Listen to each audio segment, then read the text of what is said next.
Hello everyone, আসসালামু আলাইকুম। মা ছেলে লাইফস্টাইলে আরও একটি নতুন ভ্লগে তোমাদের সবাইকে ওয়েলকাম জানিয়ে আজকে নতুন একটি ভিডিও শুরু করছি।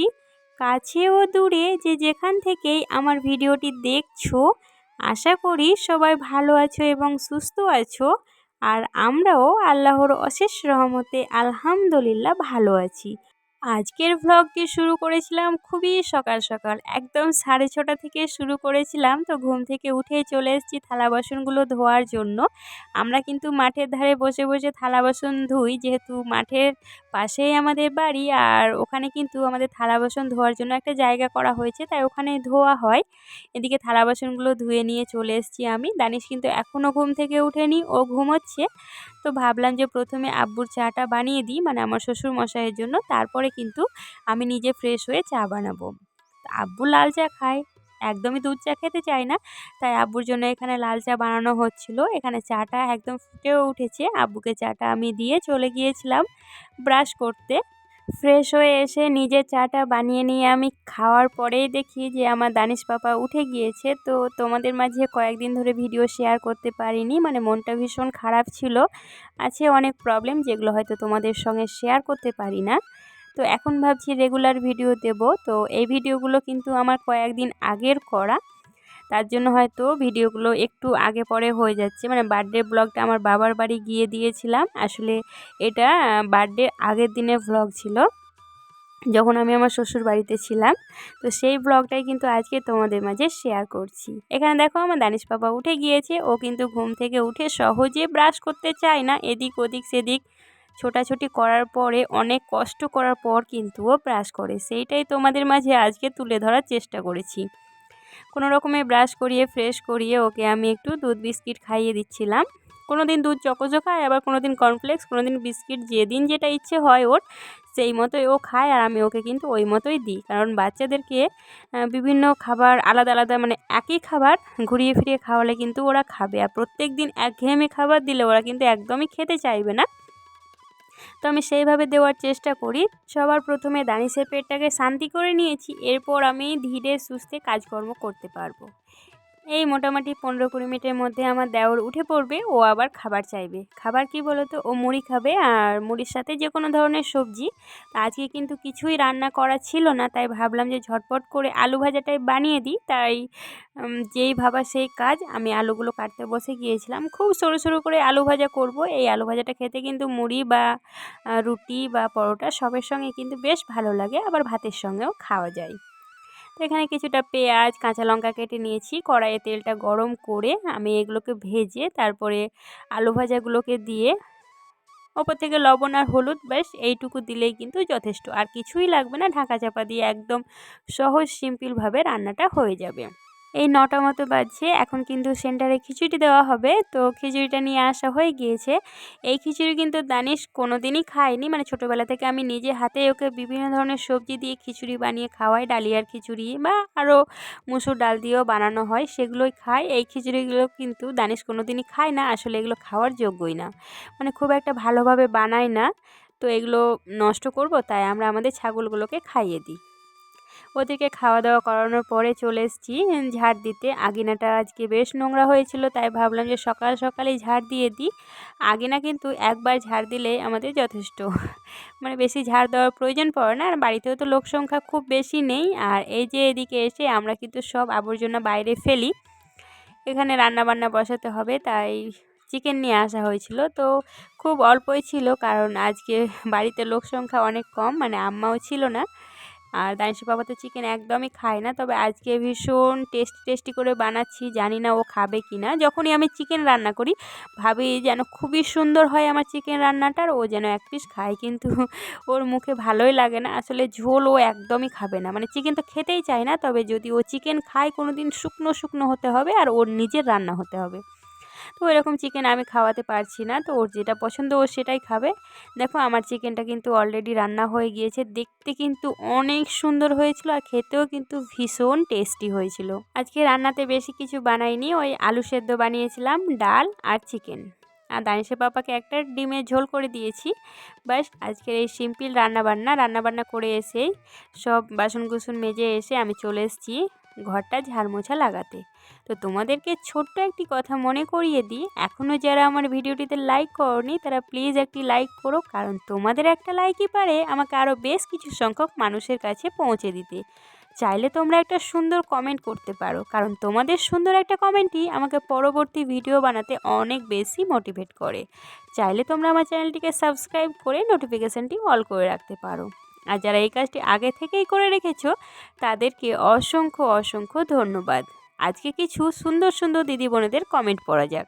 হ্যাপি ফ্যামিলি ব্লগ থেকে একজন দিদিভাই কমেন্ট করেছেন যে তোমার ভিডিওটি খুব ভালো লাগলো, সম্পূর্ণ দেখে নিলাম। আমিও আশা করব যে তুমি আমার পাশে থাকবে। অবশ্যই পাশে থাকবো, কেন পাশে থাকবো না। তোমরা আমার পাশে থাকবে, আমি তোমাদের পাশে থাকবো, সবাই সবার পাশে থাকবে, সবাই সবাইকে সাপোর্ট করবে, তবেই না এই ইউটিউবে এগিয়ে যাবে। ইউটিউবে জায়গা করে নেওয়াটা কিন্তু একদম মুখের কথা নয়, অনেকটা খাটনি পরিশ্রম দিয়েই এই ইউটিউবে টিকে থাকা যায়। তাই সবাই সবাইকে সাপোর্ট করব, তবেই কিন্তু আমরা এগিয়ে যেতে পারবো। পাপিয়া ঘোষ দিদিভাই কমেন্ট করেছেন যে তোমার ব্লগটা ভালো লাগলো, তবে থাম্বনেলটা একটু বেটার হওয়া প্রয়োজন ছিল। অবশ্যই আমি চেষ্টা করব বেটার করার। আমাকে এই ভুলটা ধরিয়ে দেওয়ার জন্য অসংখ্য অসংখ্য ধন্যবাদ।